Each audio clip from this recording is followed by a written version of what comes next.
Good evening, everybody. Welcome to the Williamsport City Council meeting. It's October 7th, 2021, Thursday, and we're meeting remotely again tonight.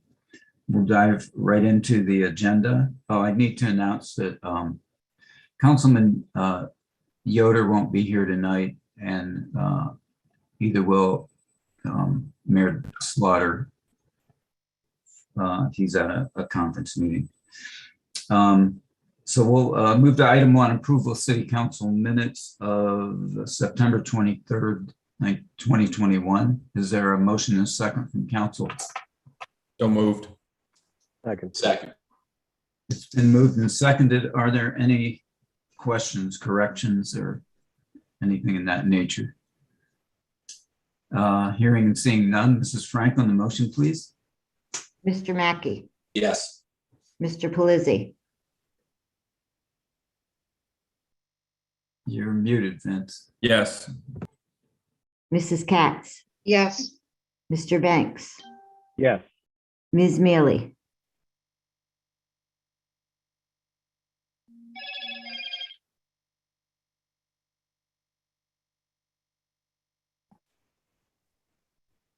Ms. Mealy, Mr. Allison, Yes. Motion passes 5-0. Thank you, Mrs. Frank. We'll move to item 2, limited courtesy of the floor, and there have been no requests tonight. And now we'll move to item 3, a report and discussion from eConsult Solutions regarding the management audit and its findings.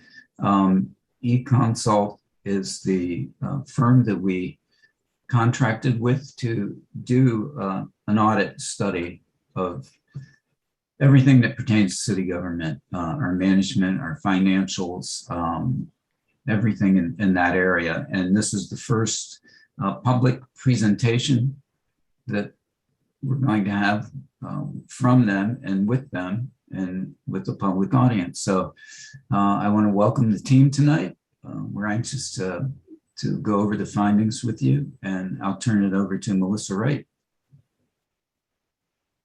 Thank you, Council President. Would I be able to share my screen with everyone? Chris, can you facilitate that?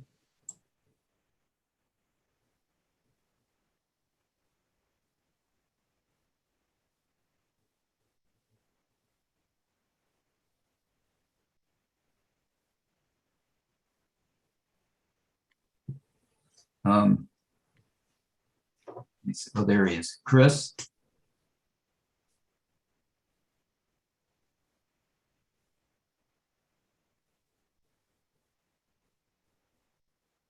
Melissa, did you try sharing? It's okay. Actually, it just came up. Perfect. Okay. Yeah.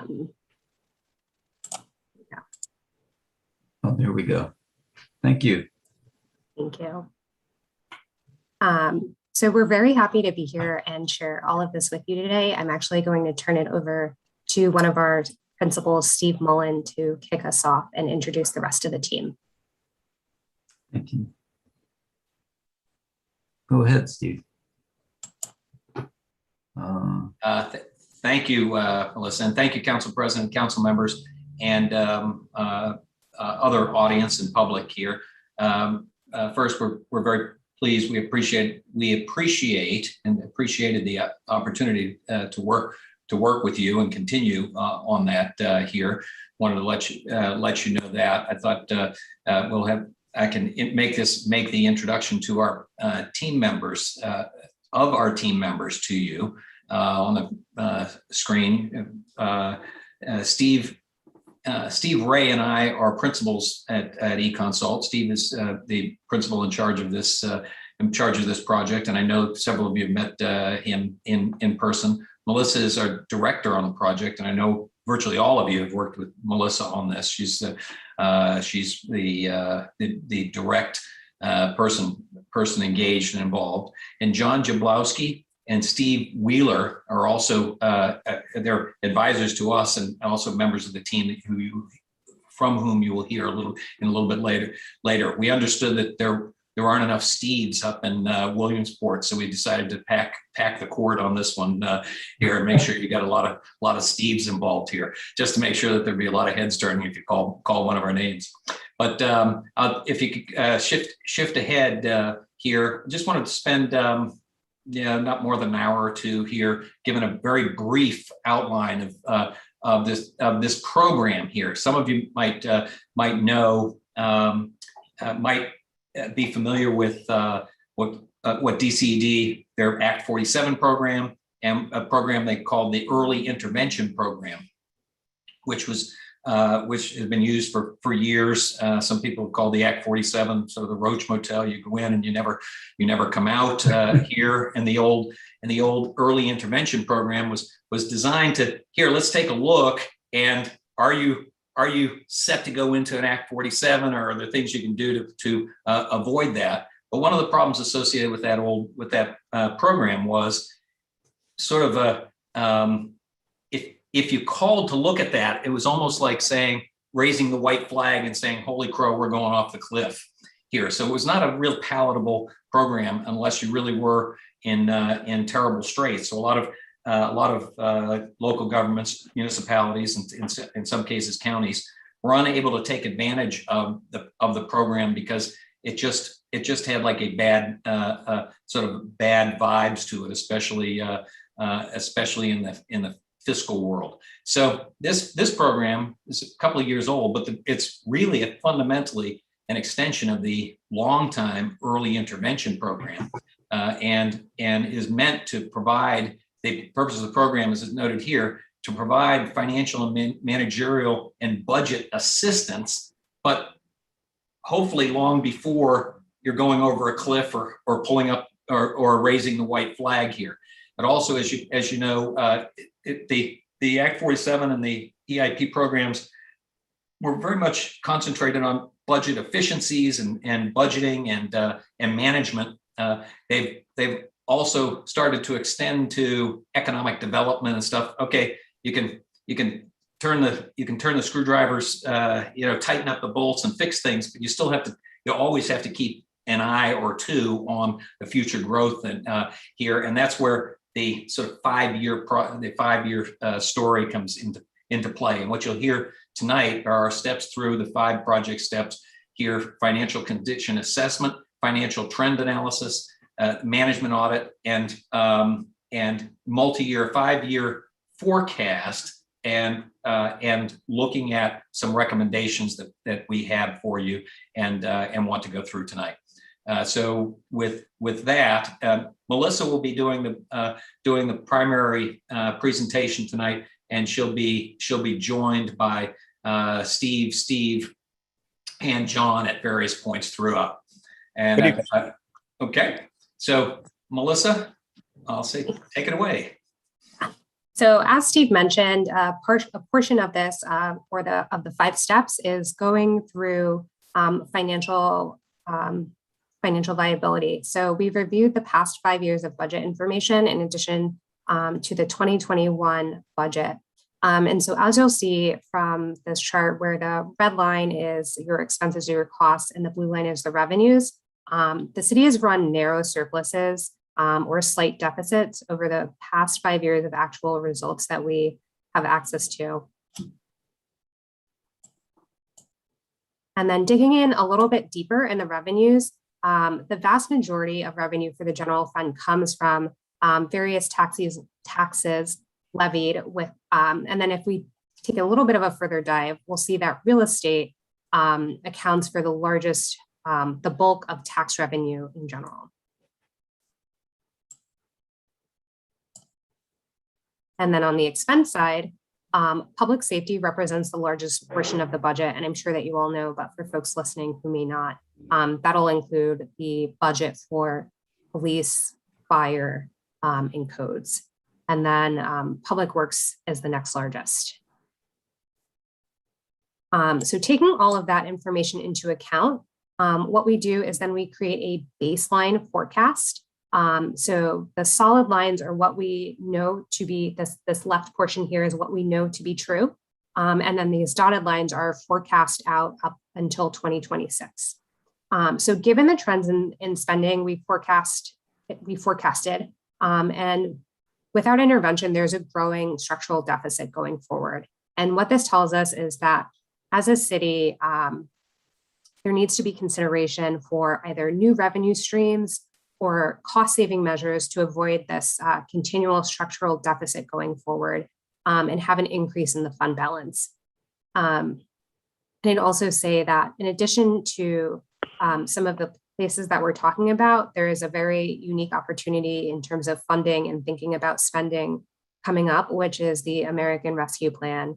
So I'm actually going to pass it to Steve Ray to talk a little bit about ARPA, how we think about it, and some of the framework that might be helpful. I know you all have had conversations about it and we've been part of them, but just wanted to give a little bit more context in how we think about that. Thanks, Melissa. And, let me say first, congratulations to council and to the administration for the transparency and openness that you've been having in terms of your discussions about use of the American Rescue Plan Act. I know we've been able to participate and observe both of those sessions, and it's a great testament to the city in terms of its approach. As we've been looking at ARPA, and we've been advising a number of different counties and cities in Pennsylvania on use of the rescue plan funding. Couple things that are important to know. One, that this is a unique opportunity that is not likely to come around again. So it's an opportunity for the city to both think big, but also think strategically. And it's also funding that is going to stretch over time. So you have multiple years in which to use these funds. We see this as that there's opportunities in kind of what we would think of as 3 phases. In phase 1, which we would think about through the middle of next year, it's an opportunity to address many of your immediate needs, to address some of the challenges that came about as a result of the pandemic, and then really dig into some of the strategic opportunities that you may have. In phase 2, you start thinking about how you're supporting your rebounding economy. So as the economy comes back, are there things that you can accelerate as you begin to focus on revenue generating opportunities? So looking for ways to leverage these dollars to move into revenue generating opportunities. And then phase 3 is that acceleration mode. As you've reserve some of the dollars, looking at some of those big opportunities that maybe have been addressing long-term problems for the city, but also really are focused on returning revenue. Why don't we go to the next slide, Melissa? Thanks. Couple ways that we like to think about our principles on the recovery funding. Thinking about inclusion, how are you using some of these dollars to deal with some of your highest priority communities, some of your conversations about the land bank and others affecting communities and communities that have faced challenges are important. How do you leverage these dollars? Use these dollars to help unlock other dollars or to deal, whether that's private or other governmental funding. Some of this can also be focused on the matching programs. Revolving dollars, thinking about loan programs, low interest loan or loan guarantees to allow for recycling those funds in future years. One of the ways to extend the impact of the program is to think about how you're doing that. Capital building, using the funds to expand the capacity of the city, local government, and nonprofit economic development partners as they're working. Collaboration, partnerships, and ways of working together, perhaps with the county and others. And then complementary. This is your opportunity to invest in some of your long-term priorities that have lacked funding at scale. So as we move into some of the other conversations, obviously how these dollars are used are going to impact some of the budget projections that we talked about. So Melissa will deal with a little bit of that, but we look forward to continuing working with you as you look at this, and we'll be glad to answer any questions as we go forward. Thank you. And I realized I neglected to state one thing, which is when I showed those baseline forecasts, they're exactly that. They're a baseline if there's no intervention. So this is not gloom and doom. That is only if we keep doing the same thing that those look like that. So as we said in the beginning, here are some of the things that we cover when we do the management audit. So we look at the operations of major cities, we look at the financial and staffing history, and then through all of the information that we gather, we're able to identify efficiencies and cost reduction opportunities, as well as best practices that can be adopted. So throughout this process, we've had interviews with all of the department heads and other city officials. So we've talked to the city clerk and engineer, though they may not appear on what we share tonight. And we've also analyzed financial history a little bit deeper at the department level. And so what we've come up with are a set of recommendations that are preliminary and in some cases do require a little bit of deeper analysis. And of course, they'll be further informed by any discussion that we have tonight and opportunities for feedback that we receive through public comment as well.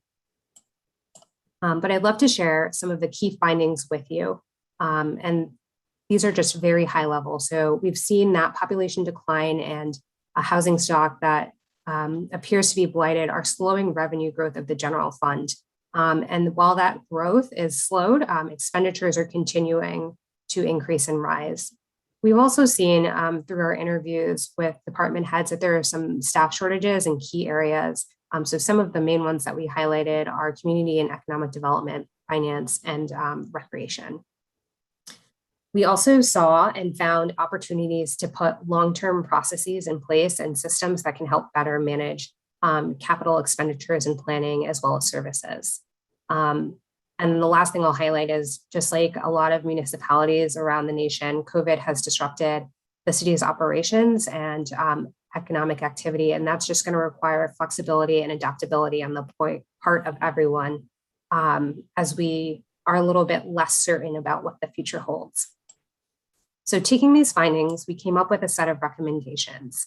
And some of these, well, I'll go through these with you. So the first one is to separate from River Valley Transit financially, and then conduct a study to determine the relationship or structure going forward. And that'll just be really important to understand true financial position. The next is to create a land bank to address blight and promote equitable development. And that'll also bring properties back onto the tax roll, which will ultimately increase your tax revenue. Investigate the feasibility of a centralized public safety center that could be used for both police and fire.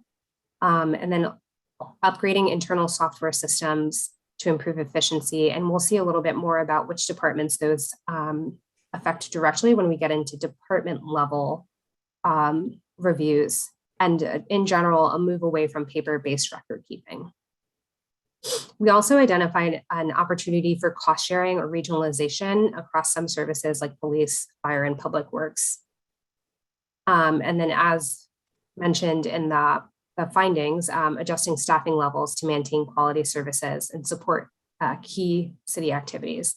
And then finally, a focus on economic development to maintain and grow the tax base in the future. So there are 5 measures to take within the strategic management planning program in order to see change. So these come from the state, and those are cost containment, adoption of best management practices, revenue enhancement, long-term economic development strategy, and then pursuit of intergovernmental cost sharing strategies. And now I'm going to move into a department by department overview based on what we heard through interviews and our financial analysis. So the first step is the Bureau of Fire.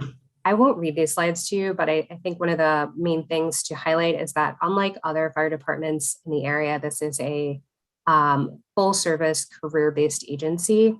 And so that's part of the reason that you're seeing some of the expenditures that you do, but it consists of 32 firefighters and 2 chiefs. So what we've done here is we have the budget on the side for you to review at your leisure. But the main point that I would highlight is that personnel cost is the largest for the department in 2021, taking up 96% of its budget. And then I'll move on to the recommendations for fire. And so the first one is one of the key recommendations that we made, which is a centralized public safety center for both police and fire. There are also abilities to or optimize partnerships. So this goes back to the idea of cost sharing and regionalization, fleet modernization, and then also a Center for Public Safety Excellence accreditation for the Bureau of Fire. And then finally, seeking a state and corporate partner support for consultative assistance for Williamsport Regional Fire Service study. And the way that we've laid this out, we have the actual recommendation, we have the financial impact. So some of these, you'll see that there are shared costs. Some we've identified potential opportunities for grant funding, and some will cost more in the short term, but in the long term are either revenue neutral or maybe an increased expenditure. And then we've laid out the operational impact and how that improves operations. So I'm going to move on to police. Again, the city of Williamsport has its own police agency that operates 24/7, 365. And that is seen in the budget, which I'll show on the next slide. So again, personnel costs make up the bulk of the department's budget. But of particular note is that overtime and other previous drivers of increased expenses have declined in the time frame that we examined. And then for police recommendations, one that we had identified was offloading the SRT or basically the SWAT team as a Williamsport police unit, revision to the organization of agency, and making sure that there is a second assistant chief of police position. Additionally, a civilian analyst position within the department, standing fleet replacement policy so that there is a clear timeline and not on capital needs are clearly known ahead of time. And then finally, a staffing formula that's based on data and criteria such as calls for service, response time, et cetera.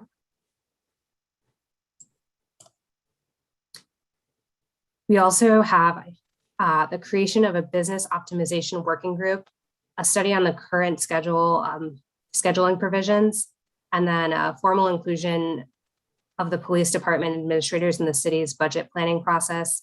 And finally, a formal career track that allows for members to be on the path towards a supervisory management position, can create consistency in supervision and management techniques. Moving on to codes. So the codes department consists of department head, 4 inspectors, and a part-time administrator based on our interviews. And as you'll see for most departments, again, personnel are the majority of the department's budget at 91%.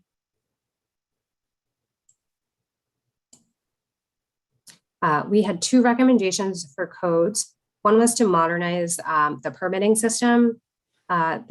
We estimate that this will be cost neutral and will just make operations more development friendly, as blight was something that was cited as a key finding. We also recommend better coordination across departments to support homeowners with repairs. And we've identified that as cost neutral and would support economic development, which is one of the major goals of this program. And then with that, I'll be moving on to community and economic development. This department has a director and assistant director, as well as 2 staffers. And that is a decline since the 2017 budget when they had 5 staffers.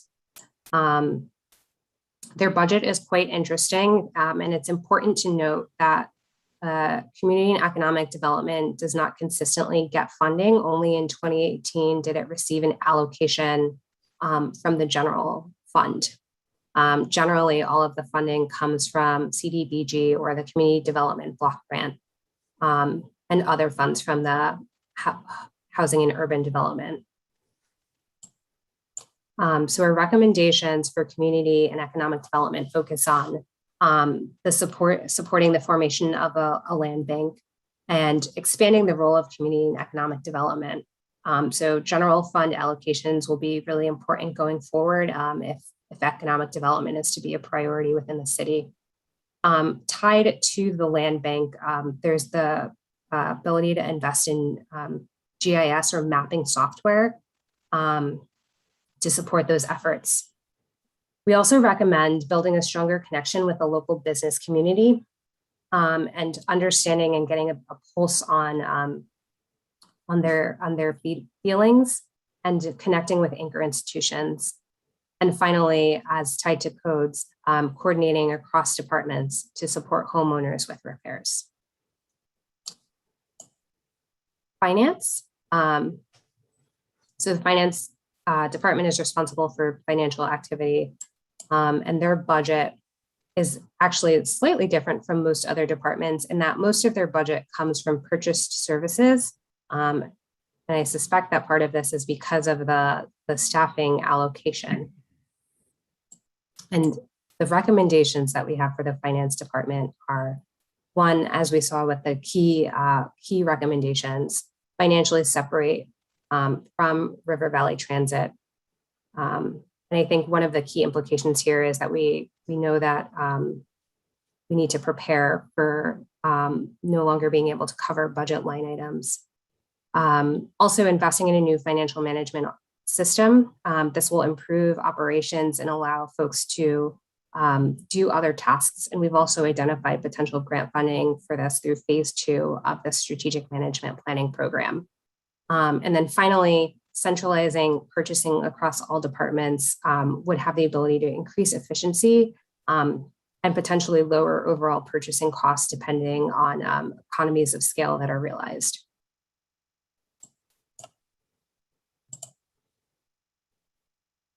The Human Resources Department consists of one person. Of note for this, in terms of budgeting, the IT is grouped together with HR, so the budget may not fully reflect what you all are used to seeing. So it's had relatively no budget growth from 2016 to 21. And any growth that you see in personnel expenditures is offset by the reduction of services that you see here. Again, one of the key things that we're recommending is investing in software that will improve efficiency, particularly for a department of one person. We also recommend hiring shared receptionists or customer service representatives. And this is not necessarily for the Human Resources Department, but as we've identified throughout multiple departments, there is a limited staffing available for these functions. So finding or exploring the feasibility of sharing those personnel across departments could be a way to optimize staffing while not hiring someone for every department. We also recommend a communications and/or social media manager for the city. And this is really important for improving the city's image and communications with residents. One other thing that we found was the need for transition planning, as departments are often on the smaller side and folks have been in their seats for a long time. This is going to be critically important as new folks come in. And then finally, we recommend building relationships with local colleges and service programs such as AmeriCorps that can offer applicant pools for internship opportunities or other government or local service programs. For Public Works, it's one of the larger departments responsible for quite a few things: maintenance of streets, brush, leaf removal, snow events. I won't go into it all, you all know. But the budget grew at an annual rate of 5%. This is actually the highest growth of any department. And it's been driven by a roughly 6% annual increase in personnel expenditures. We have 3 recommendations for Public Works. One is to seek funding to conduct the levy study, review contracts with neighboring municipalities, And then finally, to take a larger role in the capital planning process. And this will just allow for staggering equipment purchases so there are not spikes in the budget. And it also allows for recouping costs through auctioning off items before, if we're planning for the end of their useful life or getting rid of it before then. 30. The Recreation Department, their budget includes funds for administration, programming, and the swimming pool program. There is a drop in salaries in 2020, and that was due to the closing of community pools during the pandemic. The budget did grow by an annual rate of 5%. And the recommendations for the Recreation Department are such. Public restrooms for parks as a way to increase rentals and community presence. We identified the lack of restrooms as a deterrent from rentals and other revenue streams. Also, we recommend benchmarking recreational program pricing and aligning with other areas pricing fees and or identifying business sponsorships or implementing sliding scale fees to make sure that programs remain accessible to everyone.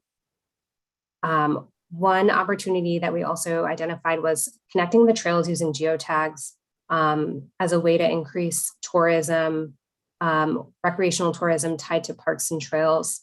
And we've identified potential grant funding through the Department of Community and Economic Development at the state level for that as well. Continuing with the theme of technology, we've also identified the opportunity to create a centralized system for summer camp and other programming signups and pavilion rentals that will just allow for more efficiency and clear information to the public and the acceptance of payments. And then finally, bolstering the Recreation Department's online presence. So adding in an online calendar of activities and events to increase participation is the final recommendation that we have for the department. That actually concludes that portion of the presentation. We welcome questions and feedback. And for folks who are watching on YouTube, we also welcome you to visit us at the site. We have the ability to receive your feedback that way on the plan. And I will try and get that into the chat for you all.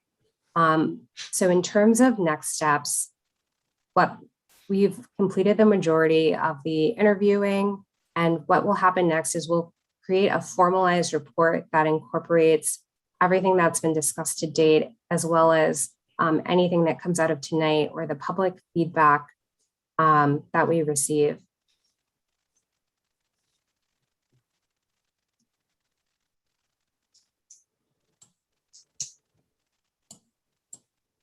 Thanks. Oh, sorry.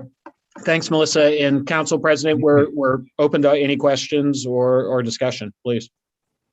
I'll turn it over to council, open that up. Council members, are there any initial remarks or questions? Councilman Banks, yes. Thank you, President Allison. That report, did you say, I may have missed it, that it will include cost estimates for each of these items that we've gone over tonight?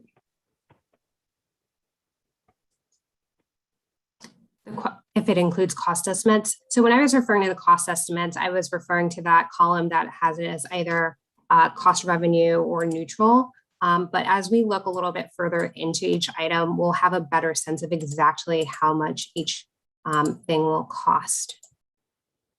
Okay. I was thinking specifically about the land bank. We've had conversations on background about, what would be the best amount to put into the land bank if and when we allocate funds from our ARPA dollars. So, but it just brought to mind that, some cost estimates might be helpful. Yeah, that's a really great point. And as we go into the final phase of this work, we can definitely keep that in mind and look into that for you. Thank you. Councilwoman Katz. Yes, Melissa, when you talked about with community development, did anything in the conversations, did it come up with having a planner involved with community development? I know the county itself, they have like, I think, I don't know how many planners they have. They have a couple of GIS people and finance.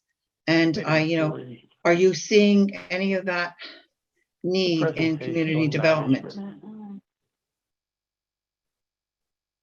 That's a really great question, Councilwoman One of their Katz. speakers is, oh yeah. we're glad to Who's see you." talking? I can't, somebody's This should take talking about over an hour or talking. two. Somebody please mute yourself. Just to let you know. Oh, it's You're still live. going strong. I believe that's Norm.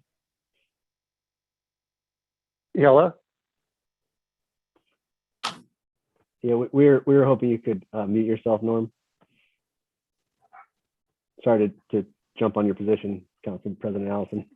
No, that's good. Thank you. Okay, Melissa, I think we squashed the back noise. Thank you. Yeah, so the question was about the need for GIS expertise. From our interviews, our sense of our evaluation of the scenario is that a lot of that expertise actually lives in the office already. So with the purchase of some user-friendly software, a lot of that would be able to be accomplished with the folks that already exist. Part of the recommendation, though, for community and economic development was for additional staffing. So if that is a need that they identify, we would hope that part of the job description is written so that there is someone who has GIS expertise, particularly since there is a need for GIS software given the land bank and as a way to help identify blight. Well, I do know that through the county, a lot of these positions are based on grants. And are you seeing any of that in those positions in community development? I have not seen that to date.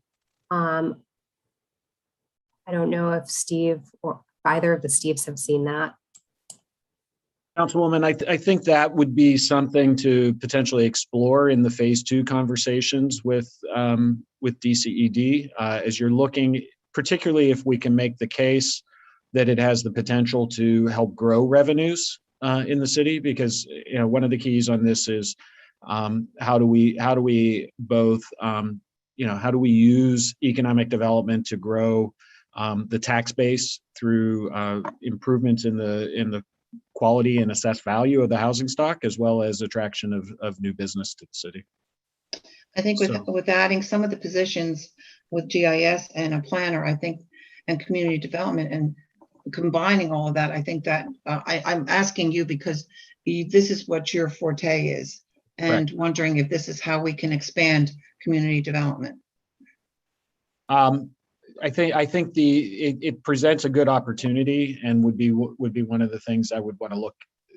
We'll look a little bit more carefully to see both recommendations for cities of Williamsport size, as well as other places that have done that and what types of opportunities they've been able to realize. The other question I have is about recreation. One of the things that has been discussed, and I don't know whether that was discussed with you as far as bringing a software program into working with the recreation department as far as pool passes and special events and things like that. Was that discussed? I mean, from what I'm understanding, looking at the recreation department, I really appreciate the fact that you said about having facilities, bathrooms in the parks, because you don't even think of that at times when you are trying to rent out some of the park areas like Memorial Park. It would be beneficial to have bathroom facilities, but it's also, I look at we're trying to streamline and also make things more efficient all the way around. And was that discussed with the recreation department?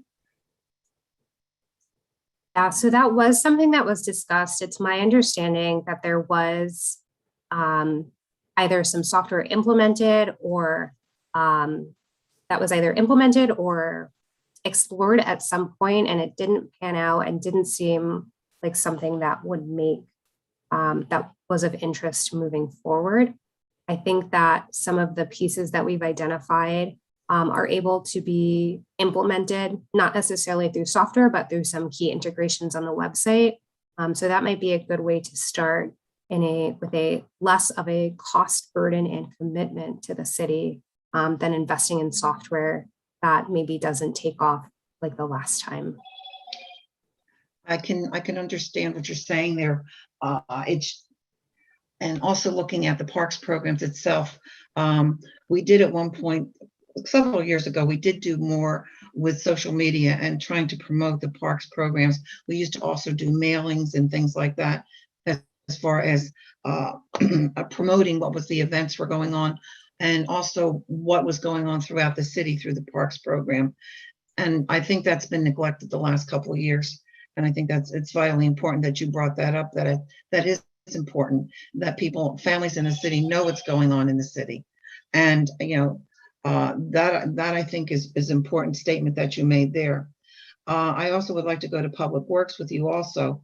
You talked about the levy program. We are very much involved working on the levy with the county and other townships at this point. And they are also looking and working with the city, trying to get funding on that. It is vital. That's another vitally important asset that we have to make sure that is maintained. And this has been going on for 10 years, trying to get that accomplished. We've got to work on this a little quicker.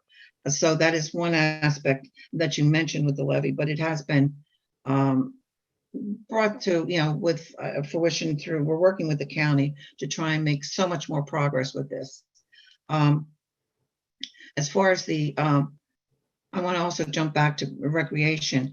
One of the things when you talked about the trails and parks and things like that, the chamber is the one that usually goes after a lot of these programs. And to me, I think we're missing a point, and I don't know whether that was discussed when you were doing recreation, as far as the city working with the chamber, as far as they do a lot of advertising. I know, having a business downtown, I know what the tourist business can be and has been, that people come in here for the trails, and it's an incredible business, and we're missing out on that one also. So these are the points that I've seen you point on, and I think that these are things that it would behoove us as a city to move forward with. And I thank you, Melissa. Thank you, Councilwoman. Oh, go ahead. Councilman Palizzi had his hand up on virtually. Thank you, Randy. Yes, I've had my digital hand up for some time. Thank you very much for Melissa and all the Steves. I appreciate your presentation. So I had a couple of questions. One, will we be provided a copy of this study to review at maybe a little bit more of a slower pace and in depth? I see Mr. Ray shaking his head yes. Yes. Okay, thank you. The reason I ask is I just wanted to go over and review it, and maybe I missed it. I know we're on a limited amount of time in today's meeting, but at no time or place in the presentation, I didn't see anything or hear any mention being made of the fact that we have two very good Pennsylvania College of Technology is here, Lycoming College is here. I didn't hear or see anything about moving forward in any kind of an agreement or partnership with either one of those entities. I didn't see or hear about anything, the potential of exploring the possibility of doing a citywide LERTA or some sort of a tax abatement incentive program to try and incentivize more businesses here. We have a great pool of well-educated young go-getters that are coming right out of one of the two, either Lycoming College or Pennsylvania College of Technology. They're very well-known establishments, but I didn't know if that was also something that was on the radar, and maybe it was mentioned. Again, I apologize if I'm going back over something that had been. Melissa or any one of the Steves, are you gentlemen, are you able to speak to this at all? Yeah, Councilman, thanks for the comments. And I think where we are on, there's still a little bit more that we're going to be doing on the economic development front and some more interviews and some more outreach on that. And I think those are definitely issues. I know they came up in some of my conversations with you and some of the other council people, as well as with the chamber and some representatives from the college. So you'll see more about that in the full report as we explore that and be able to give you some more recommendations on that. Okay, thank you very much, Mr. Ray. I appreciate that. Councilman Banks. Thank you, President Allison. I just want to go back in time here for a moment. I didn't want to derail Councilwoman Katz as she was on a roll. But this question is more for Chief Snyder or the Assistant Chief Bolt. Some time ago, I think it was with the last Chief of Police, there was a conversation about purchasing an extra ESRI seat. There was, I think it was Chief Killian and Chief Hagan sat down with the reps at ESRI to purchase public safety GIS, and I was just wondering if that's, and we had talked about purchasing an extra seat for kind of a floating seat for potentially community economic development, and I'm just wondering if anything came of those talks.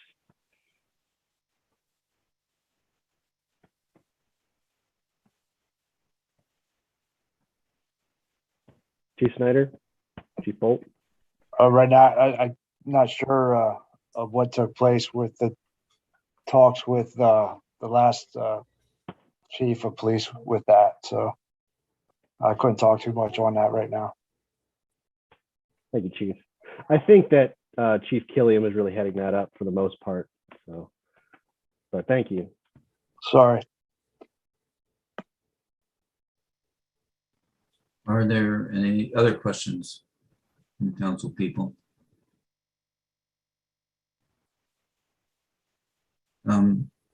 Okay, thank you. I think we covered quite a bit of ground. I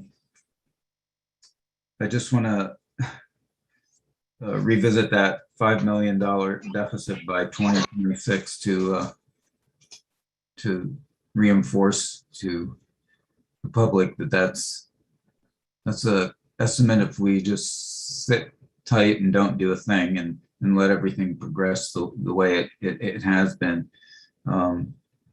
Yeah, there's areas in there when you look at not just the salary costs, but the exponential growth in benefits is like an undercurrent that really drives more so than the salaries, some of our up boosts in costs. I had one question about the police department, and maybe you haven't gone this deep yet, and maybe you can extrapolate this question to other departments as well. When I looked at the police numbers of 46 total and 28 police officers patrol, you'd say, and then others were in ranks. It was basically a 60-40 split between the 28 and then the rest that are in some administrative capacity. Is there any kind of, and I know this is hard to probably to determine, but any kind of benchmark number for administrative personnel versus the lowest level of those that need directed and oversight, that in general that you can look at, or is that too hard because there's always specifics that I guess depends on how you use your staff and all that? Excuse me, that's a good point, Mr. President. And we did look at the organization of the agency, and you'll see there's a recommendation for some reorganization. Mm-hmm. Now, there are a variety of studies that have shown formulas for supervision, that the span of control and the supervision should be anywhere from 3 to 5 people per supervisor and things like that. Administratively, I suspect that the agency has more supervision than it needs. And one of the recommendations is that some of those positions be tasked with other duties in the police department, which Chief Snyder has some ideas on, making sure expanding services and moving people around in order to ensure that those things are staffed correctly. We did recommend an additional assistant chief. Typical police department structure generally has 2 assistant chiefs, one who watches the operational side of the house, that's the actual pointed end of the spear policing part, and the other who watches the administrative side of the house, making sure the bills are paid and the training is done and the equipment is ordered and the maintenance is maintained, all those kind of things. So we've recommended that kind of realignment. You'll see. One of the things that's a real concern lately, within the past year and a half, 2 years, is the fact that there's sufficient supervision at the street level to maintain accountability and for those officers that are out there doing their job. There are actually studies that are done that says if a supervisor arrives at the scene of a shooting incident within the first so many minutes, the likelihood of the police using deadly force diminishes rapidly. So, we want to make sure that the department has enough supervision on the street to incorporate that kind of added value when incidents do occur, that officers are not, without leadership at the street level, while still maintaining that they're not top heavy with supervision, and that some of those positions can be rearranged by the chief in his program to change the way the department looks and operates. I hope that helps. Yes, absolutely. Very, very good. Very well. Thank you. Are there other comments or questions from council members? Randy, I was having some technical difficulties, but if I could chime in for a second, I'd appreciate Absolutely. Good to hear your voice. it. Great. Sorry. Sorry about the background noise here, guys. I appreciate the thoroughness of the report and the explanation that we got this evening. I have not had time to look over the information that you sent via email, so I will apologize if I'm asking you things that are covered in the report, but that I haven't had time to look through. Melissa, can you touch a little bit on? I think. Well, first off, I'm hearing for your recommendations, a number of recommendations to add software, staffing, et cetera, within the city. I'm also hearing a projection that if we continue on our current path, we will be $5 million over budget by, or have a $5 million deficit within a couple of years.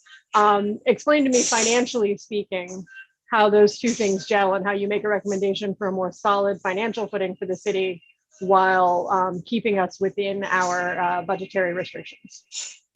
That's actually a really great question. Thank you, Councilwoman Neely. So it was a little, I did go through it a little bit quickly, so I do apologize. But within each table of recommendations, there's a financial impact.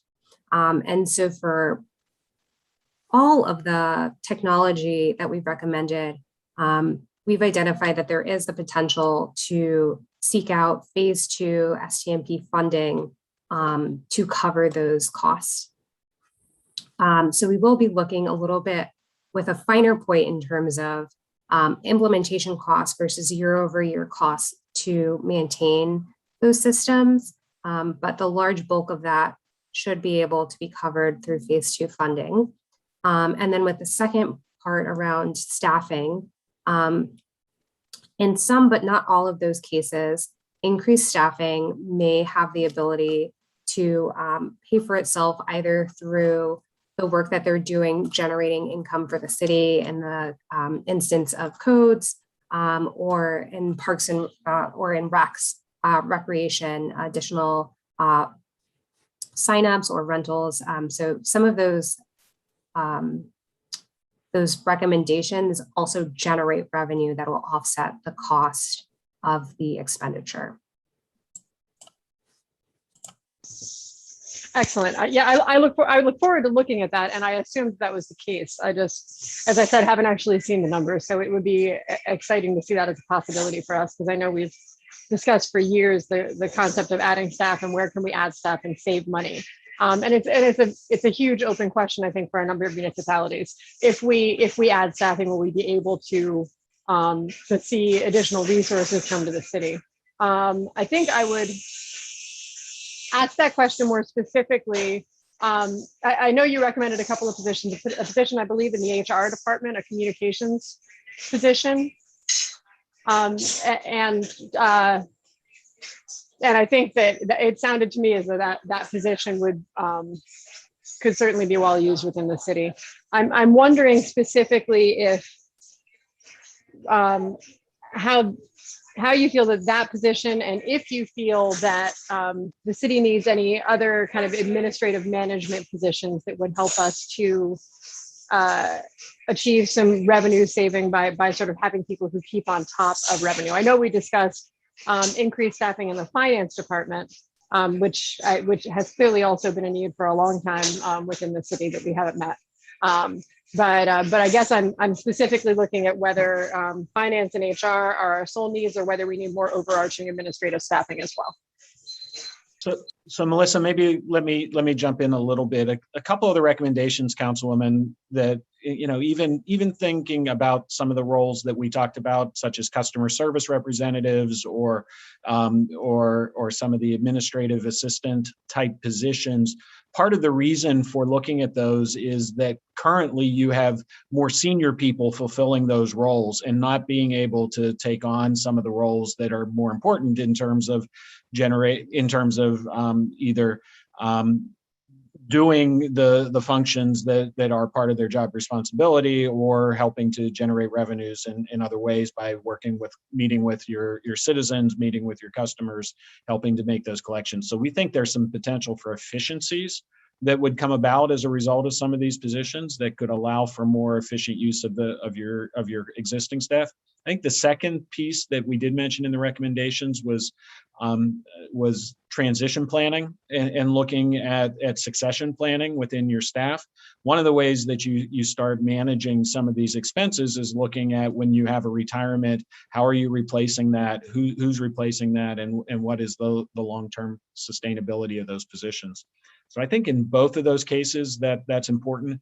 The other thing we think, and with your new HR leader and others, thinking about some shared positions across that. Not every department has to have somebody that's full-time. Maybe there's 3 days a week in one and 2 days a week in another, but opportunities for sharing some of these positions.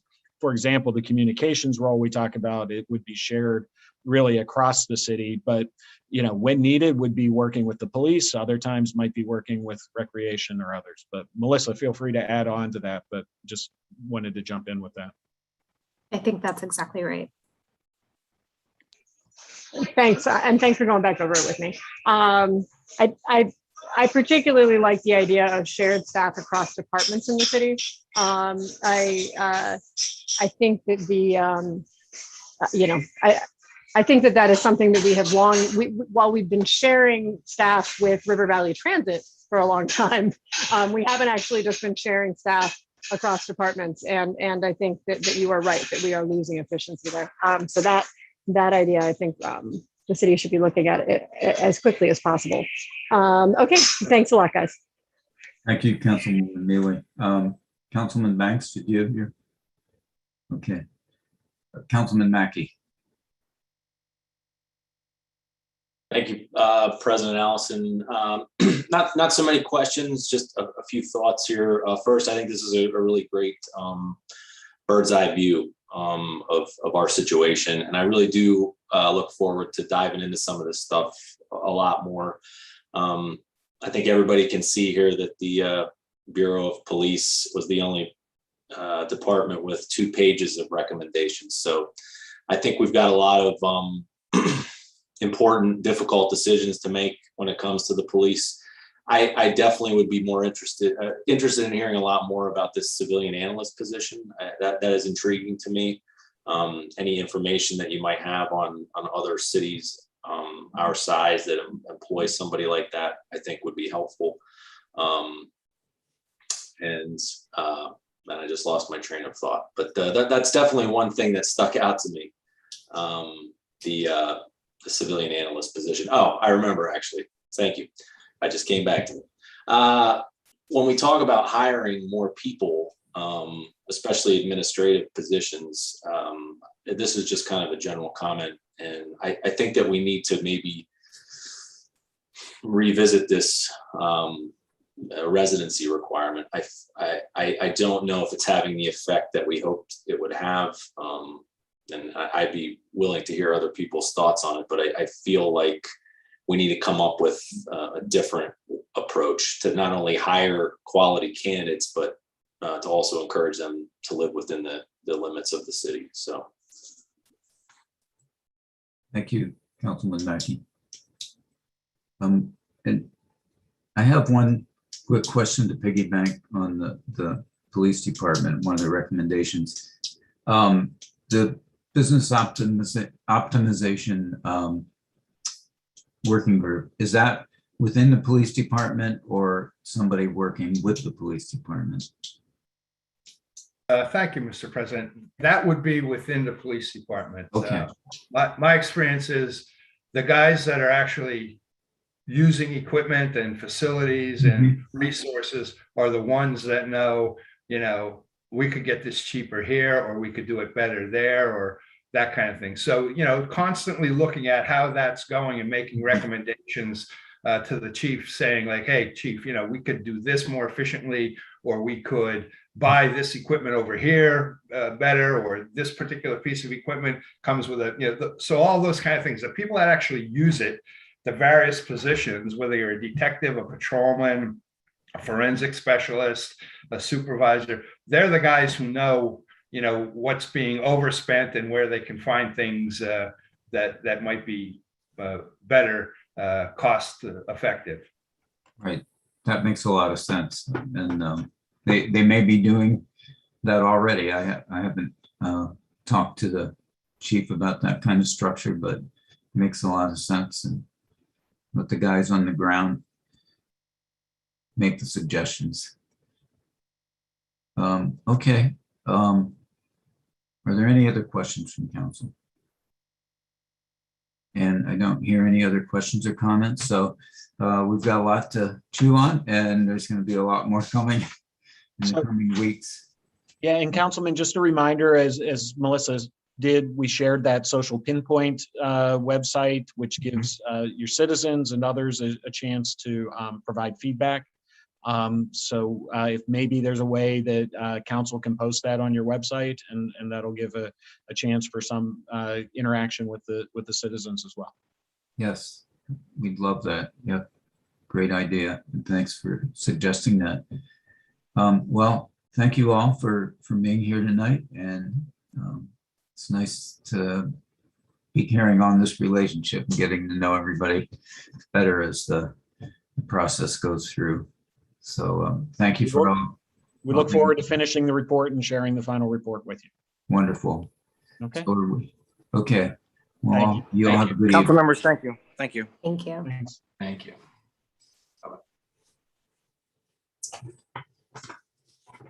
Okay, we will move on to item 4, a transfer ordinance in final reading.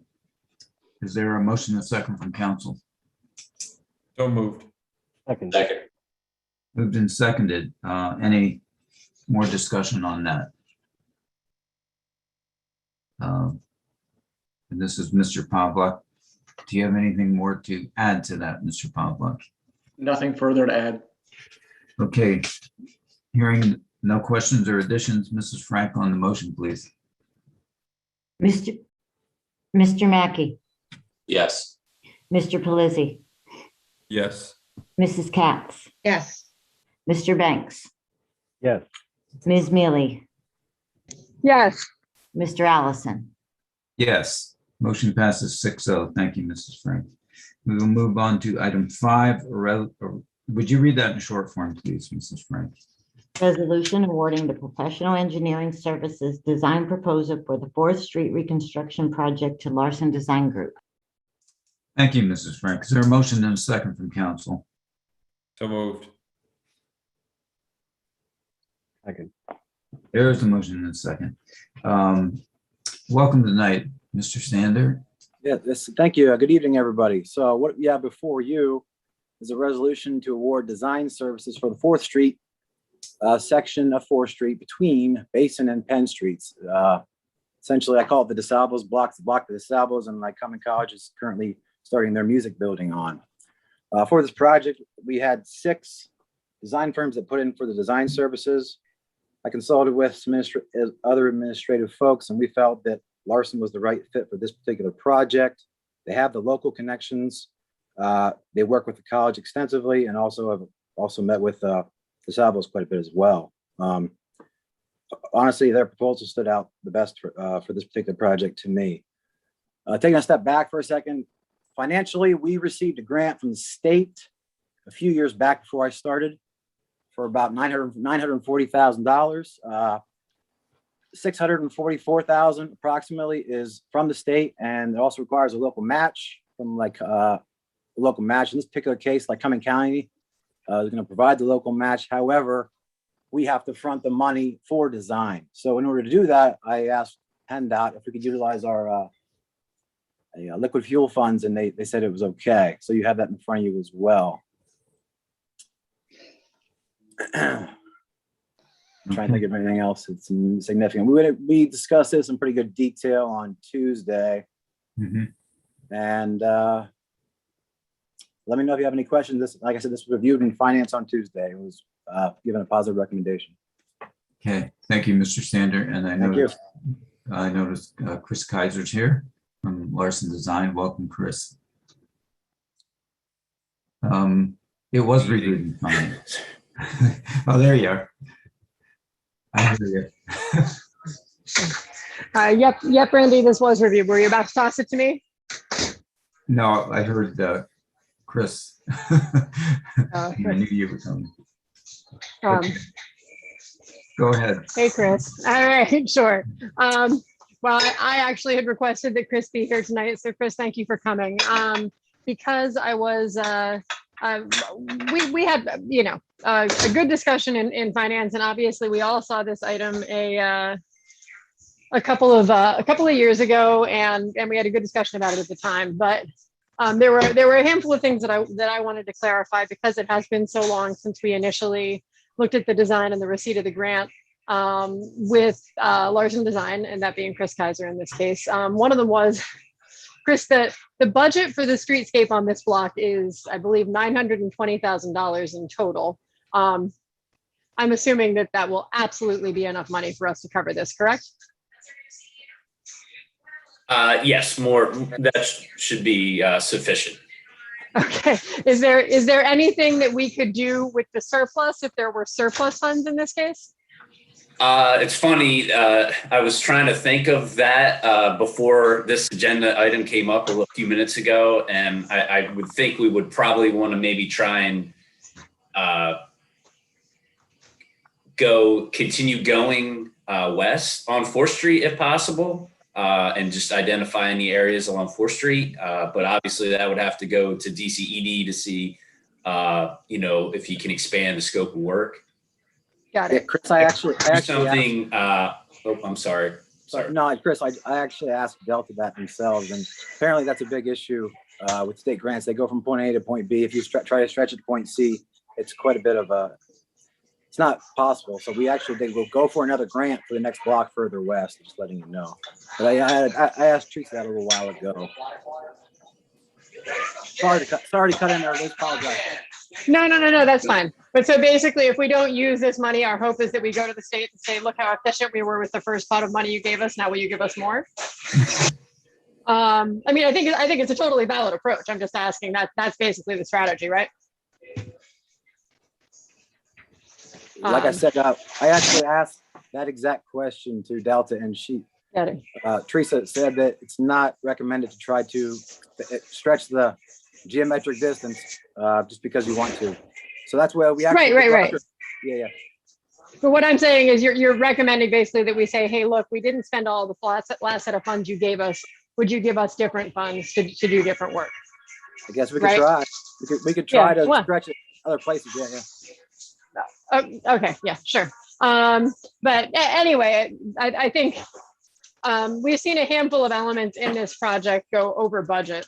And so the one thing that I wanted to be absolutely clear on, and I think Chris is well aware of this regardless, is that the city does not have the extra money to deal with cost overruns on this portion of the project or any future portions of the project.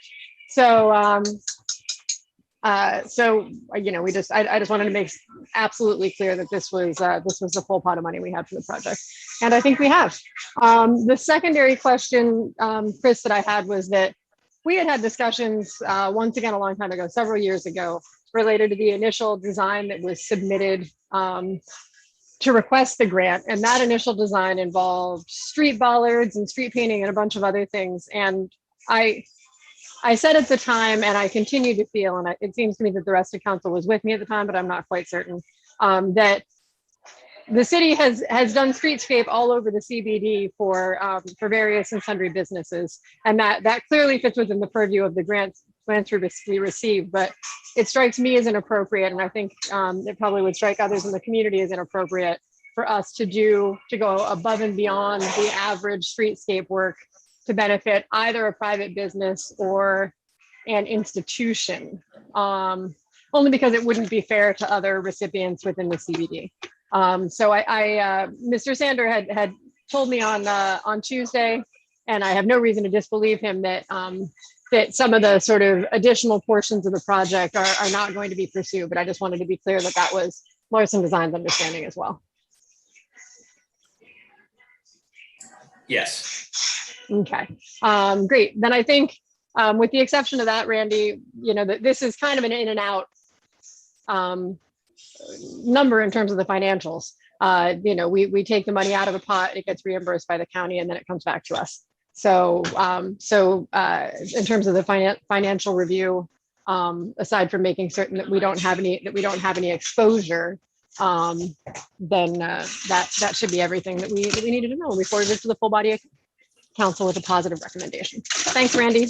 Thank you, Councilwoman Mealy. Yes, that was probably the cogent point of this project, other than the actual building of it. Any other comments or questions from council members? Okay, hearing and seeing none, Mrs. Franklin, motion, please. Mr. Mackey, Yes. Mr. Pelisi, Yes. Mrs. Katz, Yes. Mr. Banks, Yes. Ms. Mealy, Yes. Mr. Allison. Yes, motion passes 6-0. Thank you, Mrs. Frank, and thank you, Mr. Sander, and thank you, Mr. Kaiser. Have a good night. Thank you, President. Have a good night. Thanks, Chris. Thanks.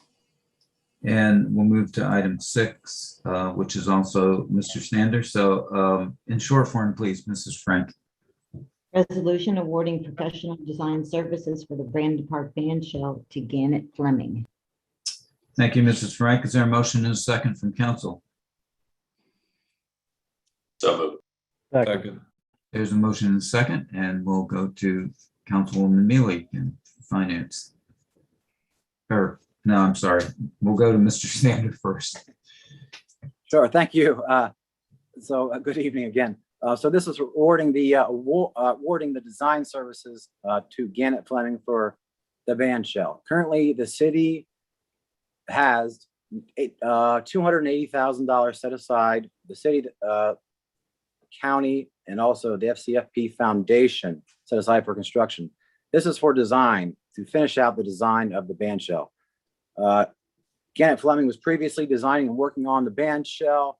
They got to approximately a third to halfway done with their design services. They had a 20 to 30 page, I'll have it in front of me, detailed inspection report of the band shell itself.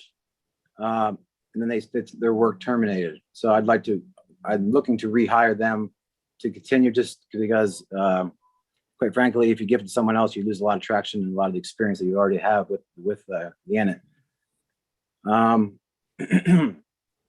The design is for $29,900, and some of the items that obviously myself and Gannett have been there. Gannett's been there several times. Adam has as well, obviously, Adam Winder. Some items that Gannett saw as problematic are some cracking on the stage floor, portion of the wall in front of the stage, some brick sections that are in poor condition and need replaced.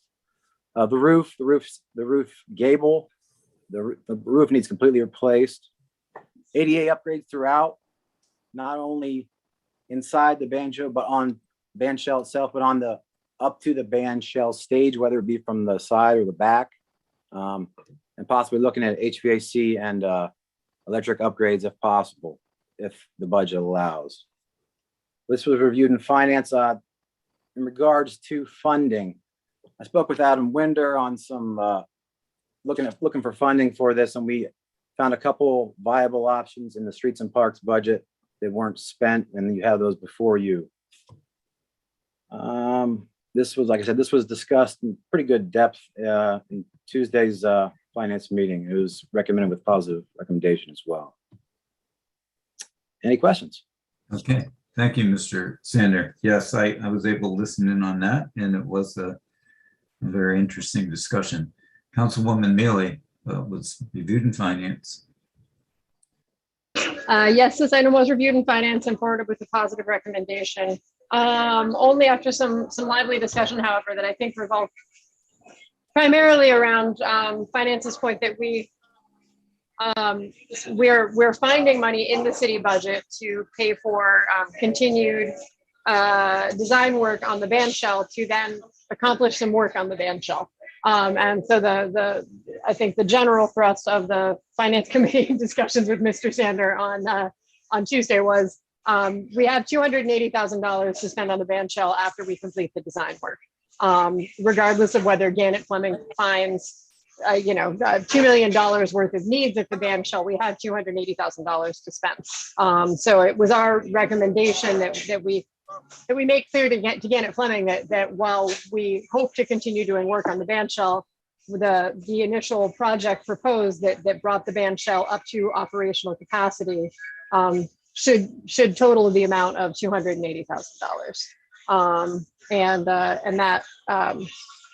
That was the general idea. And then we asked some questions about the funding for or the sources of funding. One of the sources of this funding is out of the contract services line item.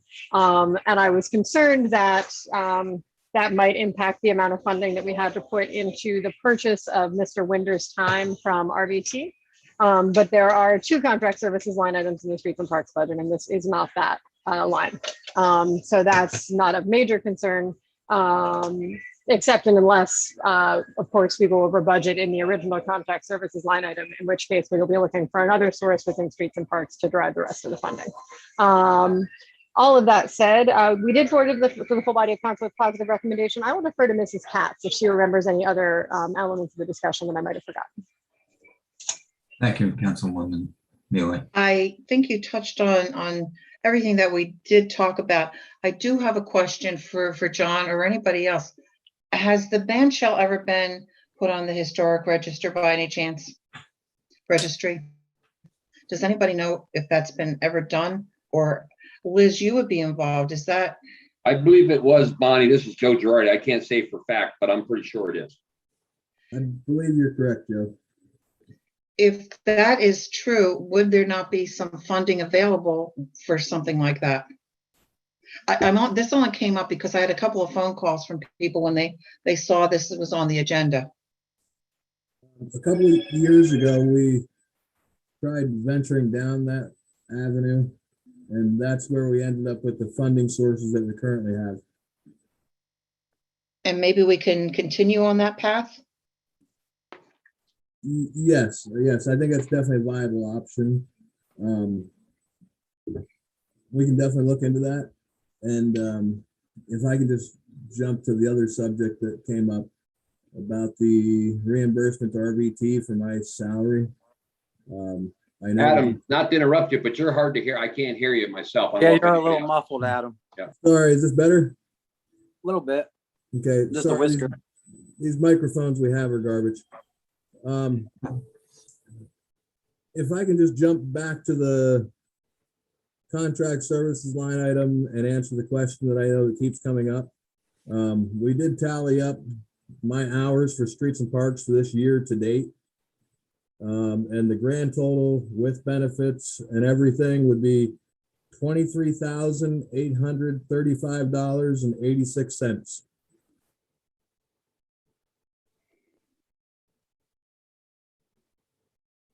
I apologize, Adam. Could you repeat that?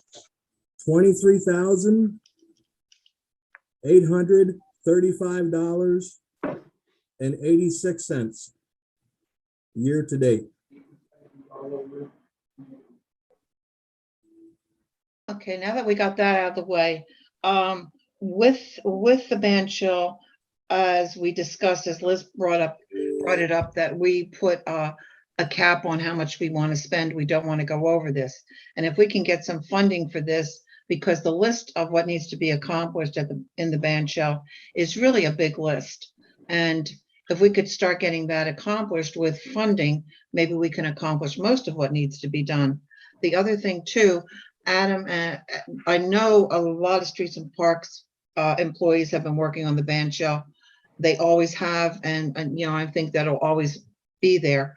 If we're going to go after funding, maybe it would behoove us to make sure that we account for all the man hours that are put into the band shell, that maybe we can do in-kind matching and to make sure that's in place just in case. Does that make any sense? Yes, it does. We'll absolutely track our time. Okay. And as I talked with John Sanders, I really do, and I think all of us really want to see the design. The front of the band shell is absolutely beautiful, and it's just a perfect picture. And I know we do have to make it accessible, and I want to make sure that when it is accessible with ADA, that we make sure that design is kept in place, and that the band shell is preserved.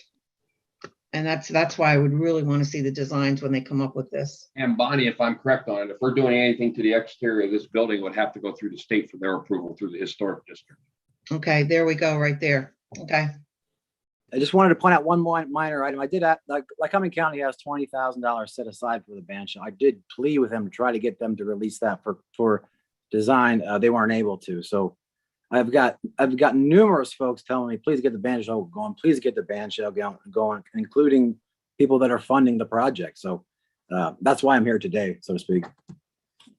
It's one of our beautiful assets, and we want to make sure that it's maintained. I'm done. I'm finished. Thank you, Councilwoman Katz. Other comments or questions on this from council members? This has been in the hopper for a long time. Other parts of the park have been completed, and for a variety of reasons, the pandemic not being the least of them. This one didn't come to fruition yet, but we do.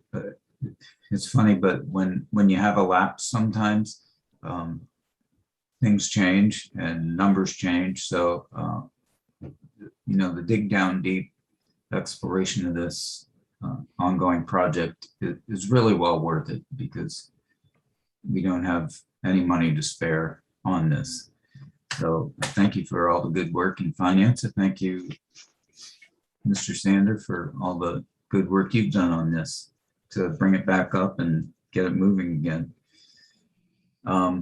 So hearing no other comments or questions, and thank you, Mr. Winder, for your input tonight as well. It's you know, bring us up to date on some numbers and things as well. So it's all been good. Mrs. Frank, on the motion then, please. Mr. Mackey, Yes. Mr. Pelisi, Yes. Mrs. Katz, Yes.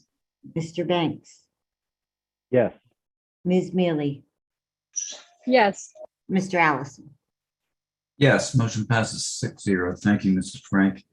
We'll move to item 7, demolition, 1113 and 1115 Vine Avenue but for Penn College. And Mr. Girardi, welcome tonight again.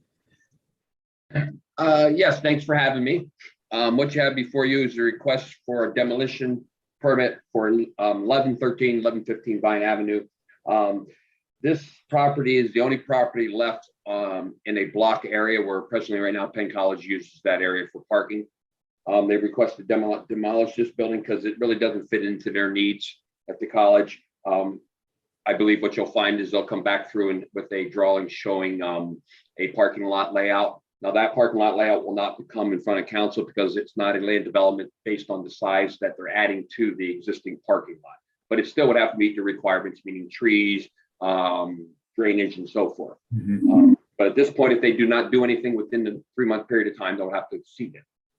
And if you have any questions, I'm more than happy to try to answer those. No, I just, it has been there a long time. That's on the south side of the Vine Ave. Approximately how many parking spaces will that add to that? If I'm thinking off the top of my head and I'm guessing, I'm going to say probably 5, 10, 15 stalls. Okay. Because they're adding on to an existing parking lot, which is a lot easier to do than try to create a parking lot. Okay, thank you. Are there any questions from council members tonight?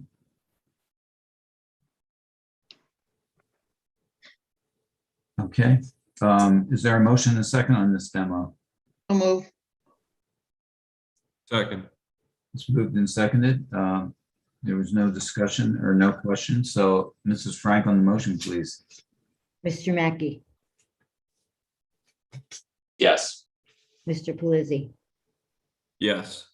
Mrs. Katz, Yes. Mr. Banks, Yes. Ms. Mealy, Yes. Mr. Allison. Yes, motion passes 6-0. Thank you, Mrs. Frank. We'll move to item 8, certificate of appropriateness for 350 West 3rd Street. And that's Mr. Girardi as well. Yes, this is a certificate of appropriate request for the former Napa Auto Parts store. It is now the new owner's Drop Tine Archery. They're requesting to change the colors of the building. If you know right now, presently the building is blue with a yellow stripe. What they're going to do is earth tone colors. The base color of it is a porpoise gray. And then the band they're going to do in the which is the existing yellow, they're going to make that a white. And I have attached photos of the building how it exists today.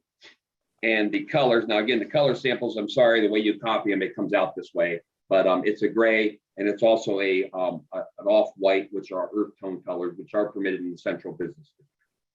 And it's an archery place where basically you go in, you can buy archery equipment. You can test the archery equipment. There's a range there and so forth. And it is a permitted use under the zoning requirements. And the building presently right now is ADA handicap accessible. And anything you do with that building will become ADA handicap accessible, just like we do with all commercial buildings. If you have any questions, I'm more than happy to try to answer them. Thank you, Mr. Girardi. We have a lot of archery enthusiasts in the area for hunting, but also for just the skill set and competition and those kinds of things. So right, they'll do well. I don't remember us ever having anything like that. Are there any comments or questions from council tonight? No. Okay, I'll entertain a motion in a second. So moved. Second. Motion in second. Ms. Frank on the motion, please. Mr. Mackey, Yes. Mr. Pelisi, Yes. Mrs. Katz, Yes. Mr. Banks, Yes. Ms. Mealy, Yes. Mr. Allison. Yes, motion passes 6-0. Thank you, Mrs. Frank. We will move to item 9, certificate of appropriateness for HARB. Item 1 is 815 West 4th Street, suffrage signage for the YWCA. And item 2 is 833, 835 West 3rd Street, emergency roof replacement for Alpha Student Housing LLC. Is there a motion and a second from council on those items? So move. Second. Moved and seconded. Is there any discussion, any questions about this? These two. Hearing, seeing none, Mrs. Frank on the motion, please. Mr. Mackey, Yes. Mr. Pelisi, Yes. Mrs. Katz, Yes. Mr. Banks, Yeah. Ms. Mealy, Yes. Mr. Allison. Yes. Motion passes 6-0. Thank you, Mrs. Frank. We'll move to item 10, except for filing Finance Committee meeting minutes of September 21st, 2021, and Public Works meeting minutes for September 21st, 2021. Is there a motion and a second from council? So moved. Second. There's the motion and second. Any discussion on these minutes? Hearing none, Mrs. Frank on the motion, please. Mr. Mackey, Yes. Mr. Pelisi, Yes. Mrs. Katz, Yes. Mr. Banks, Yes. Ms. Mealy, Yes. Mr. Allison. Yes, motion passes 6-0. Move to item 11, announcements. The next city council meeting will be held Thursday, October 21st, 2021, 7 p.m., and it will be remotely. Upcoming meetings, Friday, October 8th. I don't believe there's an ERC meeting. Am I correct? You're correct. Okay. Wednesday, October 13th, 3:30 p.m. O&E Pension Board. Tuesday, October 19th, 11:30 a.m. Public Safety. 1 p.m. Finance meeting, 2:30 p.m. Public Works meeting, and 6:30 p.m. the HARB meeting. Wednesday, October 20th, 10 a.m. Blighted Property. And Thursday, October 21st, 10:30 a.m. Zoning Hearing Board, 4 p.m. is Board of Health. Mr. Allison, there won't be a Board of Health meeting this. There will not be a Board of Health meeting. Okay. So we'll X that out. Those are all our upcoming meetings. Are there any comments from council meeting members tonight? Any exciting announcements? Okay, there are none. Anything from the administration this evening? I do, Mr. Allison's Joe. Yes, Girardi. Mr. Girardi. Want to let everybody know that it is that time of year, again, election time. And we always usually have a problem, and depending whether you're a Democrat or Republican, wherever you are, they always call and complain about signs that are in the street right away. Okay. Right. So if you're running for election or re-election, or you're a new person, make sure the signs are out of the right of way. The codes department's policy is if it's in the street right away, we're pulling it, we're bringing it into the office, and your sign will be there to come and get it, because it's kind of tough to always have to knock on the door, move the sign back on someone's property, and then we're trespassing if they don't want it. If somebody accidentally put it there, we're moving a sign they didn't want on their property. So our policy is if the sign's in the right of way, we will pull it and bring it into the office. And I've already started that today. I pulled a couple signs. So I just want to make sure everybody's aware of that. So whoever's in charge of your signs, you might want to let them know. Thank you. Thank you, Mr. Gray. Any other comments from the administration tonight? I hear none. Mr. Lubin, is there any public comment tonight?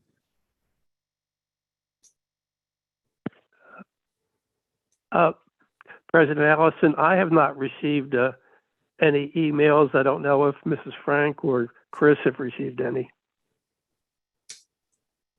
I have not received any either.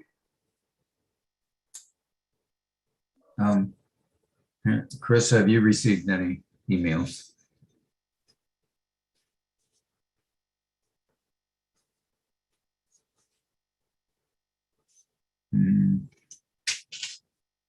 No comment. I know Chris mentioned earlier he was having trouble with his microphone. Okay. He's the IT guy. Oh, yes. Okay. His He mic. shouldn't have any problems with his mic. But he would contact somebody if he had any. He would have done that by now if he was having microphone problems. And he has not received